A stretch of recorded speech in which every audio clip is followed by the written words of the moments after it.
Hello, this is Susie. It's a Saturday, and I'm doing the handyman today, and I had a few minutes to just stop and sit, and thought I'd tell you another story. This one's kind of a funny one. This girl, she gets on my bus pretty regularly. Maybe not every day, but pretty close to it, and I would say more than half of those days, she doesn't have her bus fare. She'll have her phone, but the battery's dead. She'll have a transfer that's expired. She'll have some other kind of pass that just doesn't work, but a good share of the time, most of the time, she doesn't have the fare.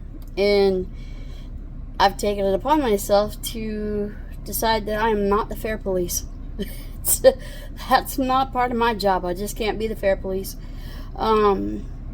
But it's a little interesting sometimes, the different stories that she comes up with, or maybe she left her pass at home, or sometimes she'll try to pay with, just a silly amount of money that's just, it's $1.25. She might pay 40 cents. I'm not the fare police, and it's a battle I'm not willing to fight. I choose them. I choose my battles. That's not one of them. So, along with that, she's pregnant, and sometimes she'll just use that, she's like, listen, I'm pregnant, I need a ride. What do you do? I'm not the fare police. I'm not, I'm just not. So, the sad part is that sometimes her behavior comes across as maybe she's been drinking. I hope she's not. I hope she's not drinking while pregnant, but sometimes it makes you wonder. But the thing that she does, this really gets me, okay? She'll get on the bus, and she'll look around, and she'll move around seat to seat when people get on, and if a person appears to be more affluent for a bus passenger, we get people who have, plenty of money, but they choose to ride the bus for whatever reason. She'll go sit by him, like right across from him or right in front of him or whatever, and then she'll start crying. This chick, I'd say she gets tears.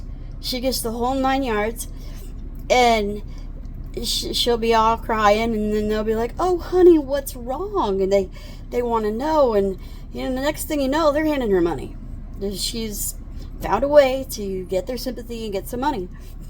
The funny part is if a person that she's trying that with, they don't have money or whatever, all of a sudden those tears are dried up. Dried. She's up out of her seat and into a different seat by somebody else. And it just depends. Like if a person gets on and they look like they maybe have even less than she does, there's no tears, there's no going to sit by them, there's no nothing. But if they look like they might have a little spare change for her, that's what she does. She goes and she sits right there by him, and she just turns on those waterworks. I don't know how she does it. I can't just cry on command, but whoa, that girl can. She is something else. So it's just comical to sit up there and watch in my mirror and see what she's doing. And once in a while, I'll see her pulling it, and she'll look at me, and then she'll kind of look away, and she'll look at me again, and I'm just like, I know what you're doing. I know what you're doing. But, it's not my place to say anything. She's just doing her hustle. The only sad part really is that she's pregnant, and if she's being drunk, that, that really bothers me. But, I don't, what can I do? So, yeah, but I just thought it's a funny story, so I just thought I'd share. So, there you go. It's Susie, Saturday. Yep, I'm going to name this the Crying Girl, I guess. I don't know. So, all right. You guys have a great day. Remember to spread kindness wherever you can. Be kind always, any chance you have. The rewards are immeasurable. So, yeah, just be kind. All right, it's Susie. Have a great weekend.